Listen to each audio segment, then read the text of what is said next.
नमस्कार दोस्तों, मैं अंकुर उपाध्याय स्वागत करता हूं आप सभी का एक बार फिर से अपनी नई वीडियो में। दोस्तों, यहां पे आप सभी के साथ बात करने वाला हूं रिसेंटली लिस्टेड स्टॉक्स के बारे में। दो स्टॉक्स जिनमें बड़ी भारी तेजी देखने को मिली हमें लिस्टिंग पे, लेकिन अभी करेक्शन भी काफ़ी भारी ही होते हुए दिख रही है। पहला नाम है ग्रो, करीब 8% नीचे है, और दूसरा नाम है फिजिक्स वाला जो कि करीब 8% नीचे है। दोनों में कॉमन पता है क्या है कि लिस्टिंग के बाद बड़ा एक्शन हुआ। स्पेशली फिजिक्स वाला की बात करूं तो सेम लिस्टिंग डे वाले दिन एक्शन हुआ। बाकी कल भी ये स्टॉक 8-9% गिरा, आज भी 8% नीचे है। और ग्रो का इंटरेस्टिंग पार्ट ये है कि ग्रो लिस्टिंग के लगभग 5 दिन चला, 5 दिन, और छोटी मोटी तेजी नहीं, 20%, 15%, 17%, 8%, इस तरीके से। और 100 रुपए वाला इशू आपके लिए 193 का हो गया। फिर करेक्शन शुरू हुई कल, जहां 10% का लोअर सर्किट हिट करा और अभी 8% नीचे खड़ा है। 10% का लोअर सर्किट है, 156 रुपीज पे ट्रेड कर रहा है, 152 का लोअर सर्किट है। अब ऐसे में इन दोनों स्टॉक्स में क्या करें निवेशक, इसी के बारे में मैं इस वीडियो में आप सभी के साथ बात करने वाला हूं। शुरुआत करना चाहूंगा वन साइडेड व्यू के साथ, वो है फिजिक्स वाला पे। क्लियर कट अवॉइड, इग्नोर और बुक प्रॉफिट, ये 2-3 राय है, इससे ज्यादा कोई राय है ही नहीं। कल जब ये शेयर 145 रुपए पे था, तब आपसे कहा था कि अगर आपने इशू में पैसा लगाया है, आपका पैसा बन गया भाई साहब, और अच्छा खासा बन गया है। मंदिर जाइए और मंदिर के आगे ऐसे भगवान जी के हाथ जोड़िए और कहिए, भगवान जी थैंक यू सो मच, बहुत अच्छा पैसा बन गया है आईपीओ में, उम्मीदें नहीं थी लेकिन आपका आशीर्वाद था, बन गया है, और प्रॉफिट बुक करो, पैसा घर ले लो, और that's it.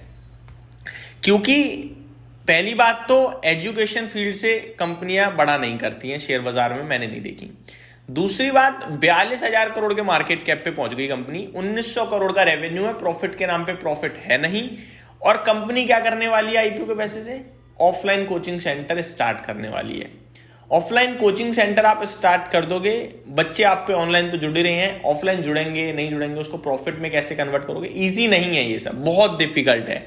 No doubt physics वाला को हम सभी जानते हैं, पहचानते हैं, हमें पता है कैसा बिजनेस है, क्या कर रही है कंपनी, कितनी बड़ी है कंपनी, बहुत अच्छी कंपनी है। लेकिन पैसा बनाना और अच्छी कंपनी होना दोनों डिफरेंट केस हैं, और यहां पैसे की बात चल रही है, इसलिए मैंने आपसे क्लियर कट अवॉइड करने के लिए कहा, और अभी भी मैं सेम चीज बोलूंगा। 8% नीचे दिख रहा है, कल भी 8% नीचे था जब आपसे डिस्कस किया था। अगर आपने 145 पे सुनी वो वीडियो, देखी वो वीडियो और सही समझी, तो अभी आप 10% मुनाफे में हो, क्योंकि 145 से 131 तो हो चुका है। यहां से और गिरने के चांसेस हैं, पूरे पूरे हैं भाई साहब। अभी भी कितने 37,600 करोड़ के मार्केट कैप पे है, जो कि जस्टिफाइड बिल्कुल भी नहीं है। तो ये मेरी तरफ से आपके लिए फिजिक्स वाला पे तो क्लियर कट ओपिनियन है अवॉइड का।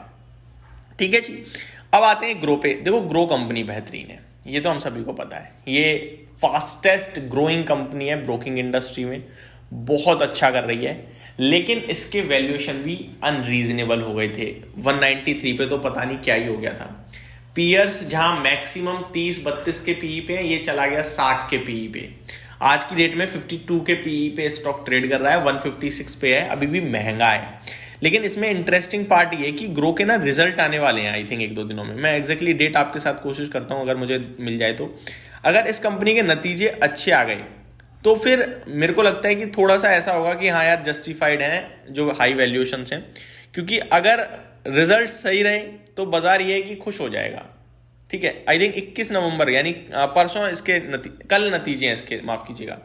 तो अगर कल नतीजे आ रहे हैं, अब नतीजे अनुमान से फार बेटर आ गए, बहुत अच्छे आ गए, तो मार्केट ये कहेगा कि यार नंबर्स भी तो अनुमान से बेहतर आ रहे हैं, बहुत अच्छे हैं, ग्रोथ बहुत तेज है, तो हाई वैल्यूएशन मिलना जस्टिफाइड है। लेकिन अगर नंबर्स में कुछ भी दिक्कत रही तो ये स्टॉक और टूटेगा, फिर वैल्यूएशन अनजस्टिफाइड हो जाएंगे ना।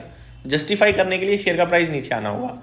100 रुपए का इशू था, इशू ही पीयर से महंगा था, 39 का पी इसने डिसाइड किया। सबसे हाईएस्ट पी उस समय एंजल वन का 28 का था, तो मेरे को लगता है इशू से काफी महंगा था बाकी पीयर से। उसके बाद ये चला गया, डबल हो गया, तो बहुत ही महंगा हो गया। लेकिन ये कंपनी अच्छी है, तो क्या करना है हमें कल नंबर्स देखने हैं। नंबर्स अगर अच्छे आ गए तो फिर ये चलेगा, और नंबर्स खराब आए तो ये गिरेगा, और अच्छा गिर सकता है, 130 तक आ सकता है। वहां कंसोलिडेशन होगी और फिर हम देखेंगे लेना है नहीं लेना है। बाकी ये कंपनी लॉन्ग टर्म के लिए आप होल्ड कर सकते हो, एज ऑफ नाउ अच्छी लग रही है। ब्रोकिंग इंडस्ट्री है तो थोड़ा क्लोजली वॉच करते रहें लॉन्ग टर्म के लिए। ऐसा नहीं है कि ले ला के भूल जाएं, क्योंकि इस इंडस्ट्री में कंपटीशन बहुत टफ है। इन्वेस्टर कभी भी अपना पाला पलट देते हैं, किसी और ब्रोकर पर भरोसा करने लगते हैं। तो ये मॉनिटर करते रहने वाला सेक्टर है, इसलिए मैं कहूंगा आंखें गड़ाए रखें। बाकी अभी के लिए मैं इसको कहूँगा कुछ ना करें, क्योंकि ऊपर में मैंने प्रॉफिट बुक के लिए कहा था आपसे 170 रुपये पे क्लियर कट की, अब कर दो profit book. Trailing stop loss hit हो गया है, अब 156 पे खड़ा है, यहाँ से भी गिरने के चांसेस हैं। इनफैक्ट कल ही मैंने रील बनाई थी और मैंने आपसे कहा था कि जिस हिसाब से इसमें लोअर सर्किट लगा है, ऐसा लग रहा है 1-2 दिन और गिरेगा ये, और आज भी 8% आपको नीचे ही दिख रहा है। यहाँ पे अभी मजा नहीं है। कल 13 crore shares, 14 crore shares trade हुए, आज 8 करोड़ ऑलरेडी हो चुके हैं। तो मैं अपने व्यूअर्स को सावधानी बरतने के लिए कहूंगा। और फिजिक्स वाला पे तो वन साइड है, अवॉइड, इग्नोर, और मतलब सोचो ही मत कुछ है वहां पे अभी। Thank you so much for watching this video. Have a great day guys.